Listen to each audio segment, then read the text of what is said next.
जय हिंद दोस्तों, स्वागत है आप सभी का एस्ट्रो सूत्रा यूट्यूब चैनल पर। कई बार कुंडली में कुछ योग ऐसे बनते हैं जिनके कि दुष्प्रभाव देखने में ज्यादा आते हैं, किंतु जैसा कि प्रकृति का नियम है, कोई भी चीज केवल नेगेटिव इफेक्ट्स ही नहीं देती, उसके कुछ पॉजिटिव इफेक्ट्स भी होते हैं। तो आज की इस वीडियो में हम एक ऐसे ही योग के ऊपर चर्चा करने वाले हैं जिसके नेगेटिव इफेक्ट्स भी बहुत देखने में आते हैं, किंतु उसके पॉजिटिव इफेक्ट्स भी बहुत ज्यादा हैं। ये योग है जब किसी व्यक्ति की कुंडली में शनि, राहु और मंगल युति से बैठे, त्रिकोण से बैठे या लगातार भाव में बैठे। इस योग की एक विशेषता ये है, ये अगर लगातार भाव में भी शनि, मंगल और राहु हो, यानी कि मान लीजिएगा एक भाव में शनि बैठा है, दो भाव में राहु बैठा है, तीन भाव में मंगल बैठा है, या फिर कोई भी कॉम्बिनेशन हो सकते हैं, पहले में मंगल, दूसरे में राहु, तीसरे में शनि, इस तरह से कोई भी कॉम्बिनेशन बनता है, तब भी इस योग के प्रभाव दृष्टिगोचर होते हैं। इस योग के क्या पॉजिटिव और नेगेटिव इफेक्ट्स हैं, इसी पर आज की इस वीडियो में बहुत ही डिटेल में चर्चा करने वाले हैं। तो पूरी वीडियो ध्यान से देखिएगा। वीडियो शुरू करने से पहले आप सभी से रिक्वेस्ट करना चाहूंगा, अगर चैनल को अभी तक सब्सक्राइब नहीं किया तो चैनल को सब्सक्राइब कर लीजिएगा, वीडियो को लाइक कर दीजिएगा और कमेंट में जय हिंद, जय भारत लिखना मत भूलिएगा। बात करेंगे सबसे पहले इसके पॉजिटिव इफेक्ट्स के बारे में।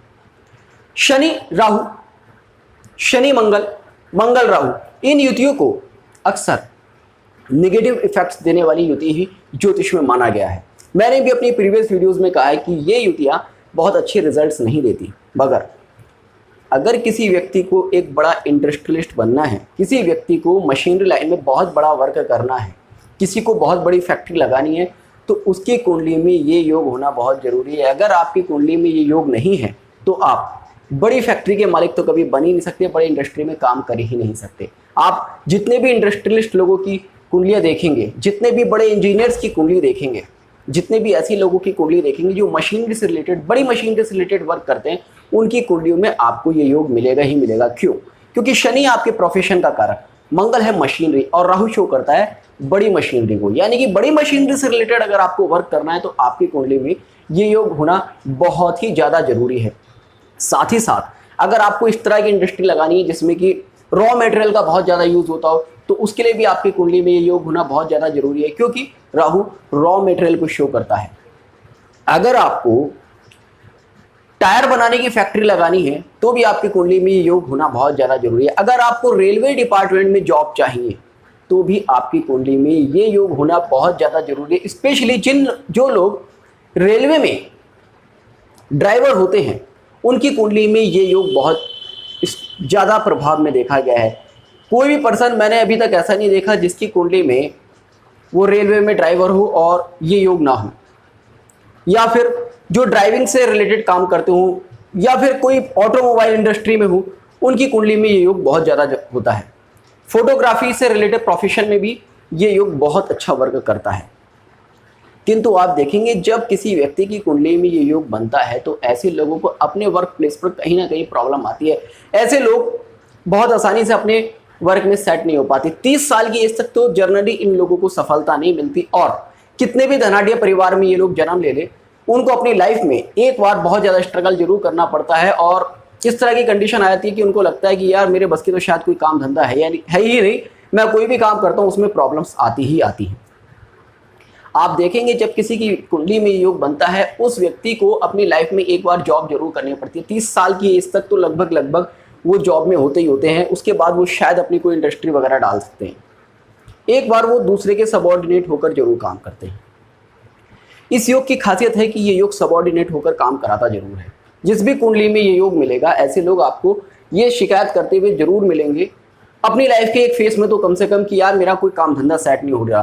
कारण क्या है? क्योंकि शनि आपका प्रोफेशन इंडिकेटर प्लैनेट है, और शनि और मंगल की बड़ी गहरी शत्रुता है। जब शनि के ऊपर मंगल का प्रभाव आता है, मंगल क्योंकि कालपुरुष कुंडली के अष्टम भाव का स्वामी और शनि का नैसर्गिक शत्रु भी है, तो कहीं ना कहीं वो हर्डल्स पैदा करता है। और जब मंगल राहु के प्रभाव में आता है तो ऐसे लोगों की हर्डल्स बहुत ज़्यादा बढ़ जाती है, क्योंकि राहु जब मंगल के साथ में बैठता है तो मंगल के इफेक्ट्स बहुत ही तेजी के साथ बूस्ट होते हैं, क्योंकि जैसा मैंने आपसे कहा कि राहु एक्सपेंड का कारक है। तो राहु मंगल के प्रभाव को दुगुणित कर देता है, तो उसमें वो शनि को कहीं ना कहीं प्रॉब्लम्स देता ही देता है। आप देखेंगे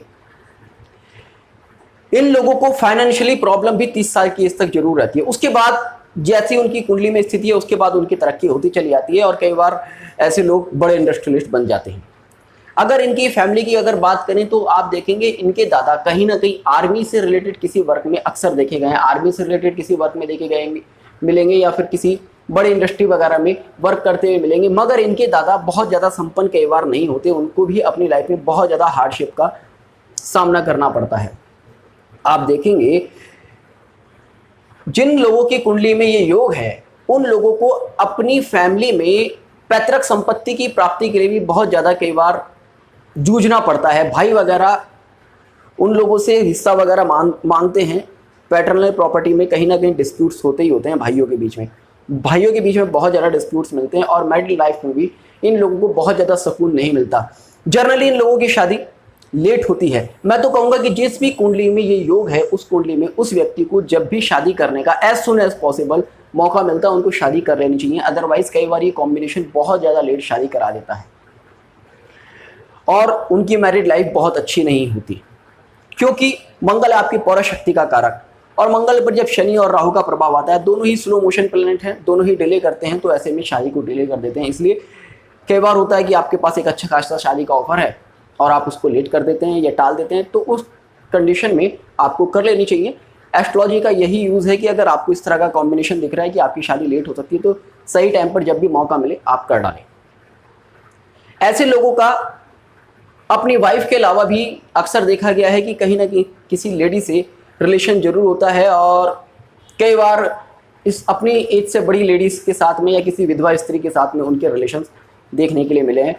अपने वर्क प्लेस पर भी ऐसे लोगों के रिलेशंस देखने के लिए मिले, और इन लोगों की मेंटालिटी होती है भाई जो मिले जैसी मिले ठीक है, मिलनी चाहिए, काम चल जाएगा।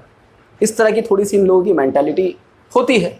खैर वो आप लोग देख लीजिएगा। और इन लोगों के साथ ऐसा देखा गया है कि अपनी लाइफ में स्टार्टिंग पीरियड में ये लोग बहुत ज़्यादा हेल्दी होते हैं, शारीरिक बल इनमें बहुत अच्छा होता है, किंतु 35-40 किए जाते आते इनको कई बार बहुत अलग अलग तरह की बीमारियां घेर लेती हैं। इस तरह की कंडीशन बनती है कि कुछ ना कुछ इनके साथ कुछ एक्सीडेंटल हो जाता है और इनके फिजिकल हेल्थ बहुत ज़्यादा डाउन हो जाती है, क्योंकि मंगल और राहु का संबंध जब भी बनता है वो एक्सीडेंट्स वगैरह को शो करता है। और मंगल क्योंकि आपकी पौर शक्ति आपकी बॉडी का कारक है, और वहाँ पर जब राहु का प्रभाव होता है, शनि का प्रभाव होता है, तो कहीं ना कहीं वो आपकी शारीरिक शक्ति को, आपके शरीर को नुकसान देने की कोशिश करते हैं। तो इन लोगों को सावधान रहना चाहिए 30 साल की एज के बाद। तो जब भी गुरु ट्रांजिट में इस योग के ऊपर आए कि उन लोगों को किसी भी शारीरिक आघात से या एक्सीडेंट वगैरह से सावधान रहना चाहिए, और यंग एज में भी उनको कोशिश करनी चाहिए कि उनकी शारीरिक शक्ति बनी रहे। अदरवाइज इनको काफ़ी नुकसान होता है। इन लोगों को 30, 35, 40 के बाद बीमारियां बहुत तेज़ी से घेरना शुरू कर देती हैं, और उसमें ये बहुत ज़्यादा होपलेस होते हुए देखे गए हैं। प्रोफेशनली ये वहाँ पर गेन करते जाते हैं, मगर फिजिकली ये लोग डाउन होते जाते हैं। इसके लिए इनको एक प्रॉपर एक्सरसाइज वगैरह करते रहना चाहिए। ब्लड रिलेटेड प्रॉब्लम अक्सर इन लोगों को देखी गई है। इन लोगों को हाई ब्लड प्रेशर की प्रॉब्लम देखी गई है, एग्रेशन की प्रॉब्लम देखी गई है, और इनके अपने एग्रेशन की वजह से, अपने एटीट्यूड की वजह से भी इन लोगों को अपने वर्क प्लेस पर बहुत ज़्यादा परेशानी आती है।